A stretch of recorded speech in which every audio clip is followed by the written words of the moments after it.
Hey guys, and welcome back to another Iron Will podcast with me, Shane Warner, and Jon Chase. So what this podcast is all about is we are trying to get stories from people that have been through a traumatic experience in their lives and came out a different person. Yeah, they have all created an iron will. So what is an iron will? A burning determination that cannot be stopped or hindered by anything, willing to do anything to get a desired outcome, extremely resilient. So what we like to say is just keep punching. Yeah. So sit back and relax, and we're going to start the show. And today we have Chris Mason on the podcast with us. And how I found out about Chris was from the Own the Dash group on Facebook. I just messaged him and he agreed to be on the podcast with us. I'm just going to have him kind of introduce himself.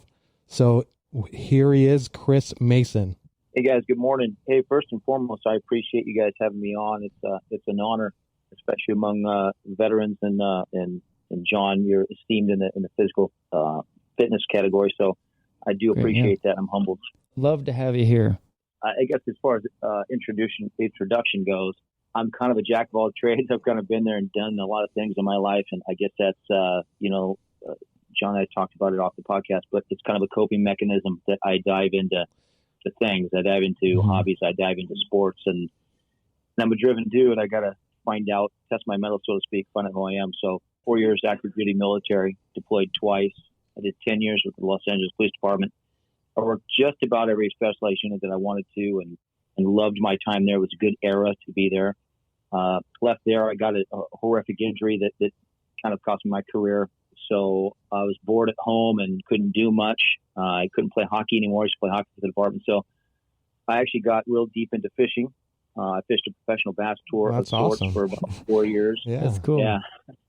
Did a lot of cool things with that. And I won Co-Angler of the Year my first year out on a Pro-Am tour. Second year, I came within 4 points of winning it back-to-back. So I got into that. I competed in physical fitness.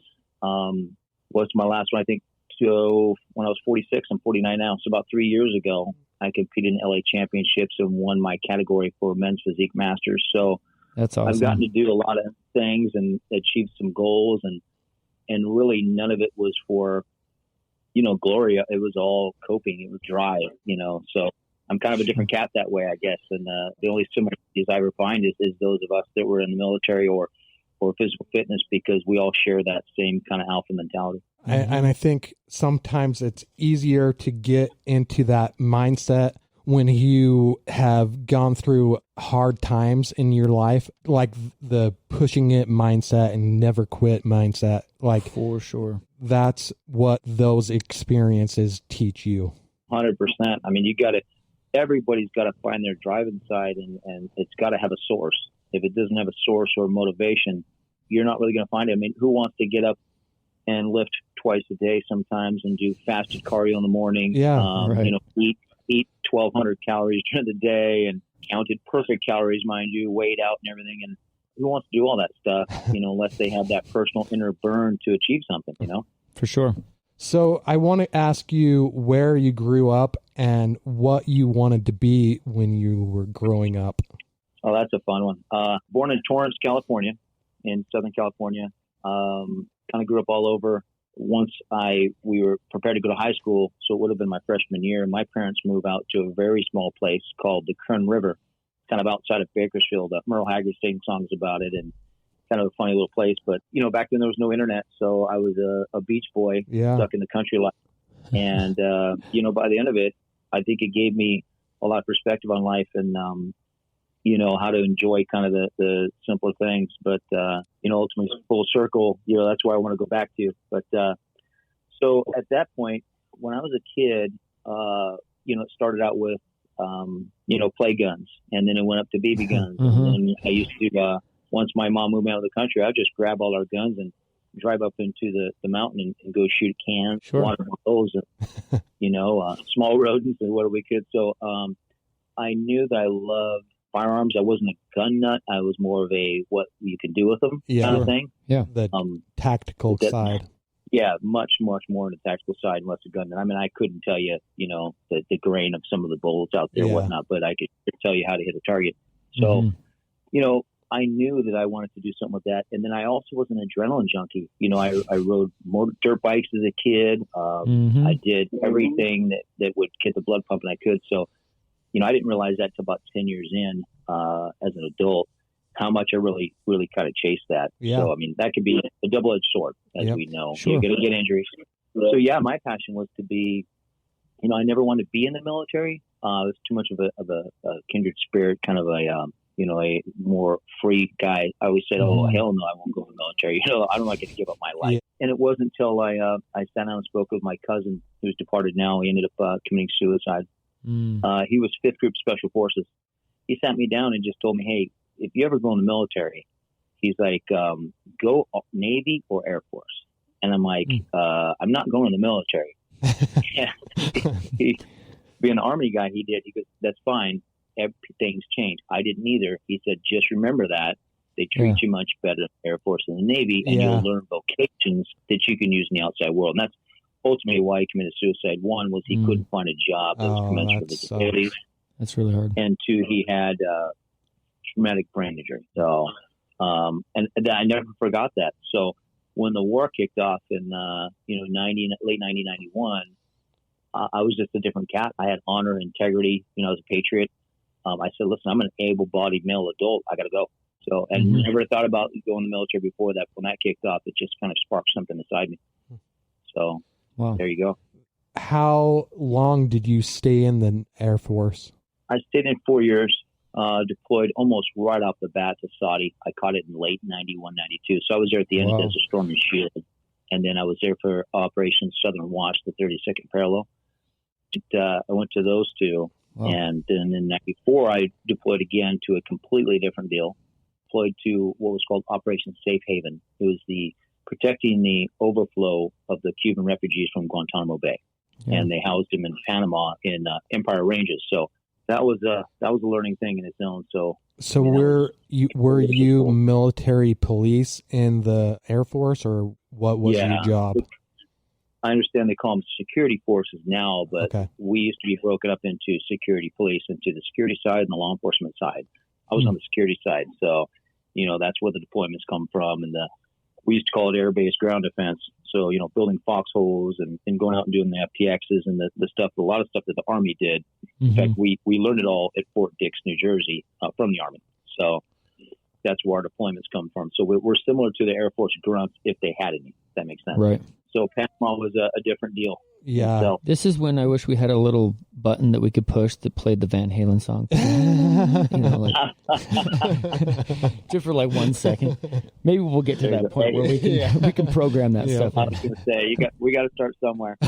Yeah. Oh, that's awesome. So when did you? So from you were in there. When did you end up going to the LAPD? So it's funny. I was in Panama, and we didn't get very much time to go to the rear, so to speak, from the ranges down to Fort Clayton and Howard Air Force Base. But we did get to go one day, and a movie was out called Speed with Keanu Reeves. Oh, yeah. I remember that one.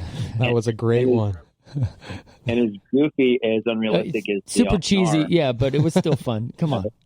Yeah, where like an LAPD SWAT guy can run all over the city by himself and solve our crime. But he was LAPD SWAT, and I just dude, he's Keanu Reeves. I mean, come on, the guy's immortal. God, if it was only John Wick, I would have got out sooner. Yeah, exactly. But what's funny is I saw that and I was like, man, I want to get out and go LAPD SWAT. I don't know, I just do. Yeah. I had brought my re-enlistment contract out there with me to do something like on a U-2 spy plane or they're stationed out there for a Black Hawk or something cool. Yeah. And a good friend of mine, Troy, who's he's now a cop in Santa Barbara. He's a deputy sheriff. Good dude. He was my partner out there, and I have pictures of him and I ripping up my re-enlistment contract because I was a lifer before that. Yeah. And side note, fast forward many years, I'm playing hockey in Panorama City, where we used to practice for our department team. And I was playing roller and ice, so I was playing roller that day. And this guy goes, hey, a couple of you want to take your skates off and play floor hockey with us? We need a couple more guys. I said, it's good cardio. I'll do it. So they introduced us to the team, and they go, "Hey, you're going to be facing off against this guy. His name's Keanu." And lo and behold, it's Keanu Reeves playing hockey. That's awesome. He's such a good guy. He's a good guy, yeah. He's legit solid, and what an athlete. I mean, Yeah. he was as good at hockey as I was, and I was doing it, full time. But I sat on the bench with him one period, and I told him that little story, and he laughed at me, and he says, "So you got out of the Air Force because of a movie that I did?" And he laughed, and I'm like, indirectly, he just laughed, and that was about all we did. You were kind of responsible, Keanu. Yeah. At least it wasn't Bill and Ted's, right? Yeah. See, that's when we needed the little. We'll get you a soundboard guy when you guys hit the big time. That'd be awesome. So I know you injured your leg, and so did that happen while serving the LAPD, or was it that? It did. Okay. So it was what they call IOD, a non-IOD, or a non-injured on duty. So it's it basically classifies as your fault, your problem.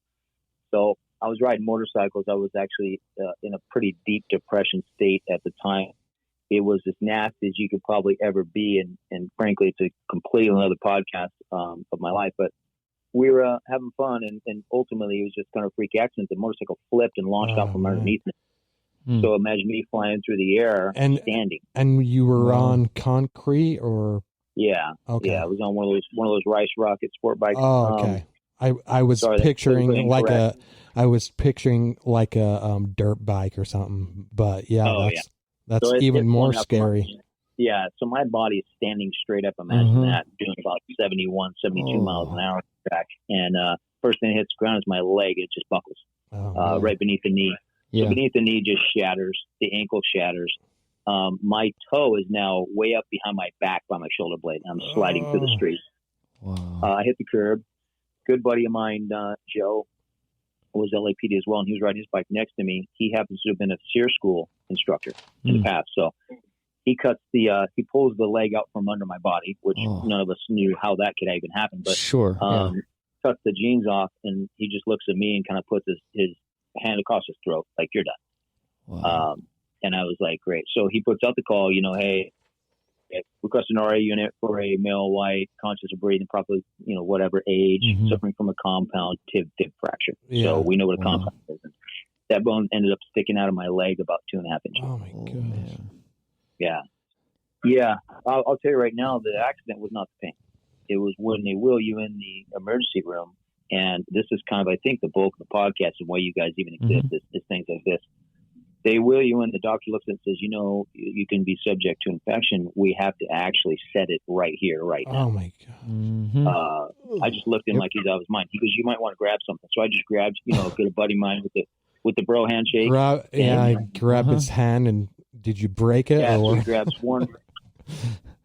One hand behind my calf, one hand on my ankle, and he just pulls. And that, my friend, was by far the worst pain I've ever been in my lifetime. Oh, for sure. For sure. That's giving me like cringes just thinking about it. Shane's over here sweating. Yeah, should I paint a good enough picture, or should I add the blood and gore? Oh, yeah. Man. Yeah, so the LAPD said, "Hey, I did sit down with him after, I was hospitalized for a while. I did sit down I was working for a deputy chief at the time. I was the assistant training coordinator for South Bureau, basically South Central LA. Really good dude. Chief Pacer. He ended up making it to assistant chief before he retired. So he sits me down and says, "Hey man, like, what's the status? That we've been helping you out. And I don't want to get anybody in trouble. He's retired anyway, but when I burned through my sick time, he continued to pay me and took care of me as much as he could until the chief said, "Hey."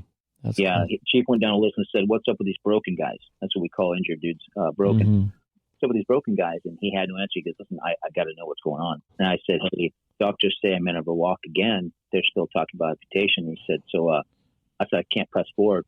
How long after your surgery or they reset your leg was that they were talking about amputation? Yeah, they were talking about amputation. I didn't know this, but when they were getting ready to, debate surgery or not at UCI Medical down here, really, really good hospital. I just want to say that because they did such a great job. Yeah. they said, they were telling my mother, hey, we're going to take it above the knee, below the knee. Where are we going to take it? Of course, they don't want to make me nervous.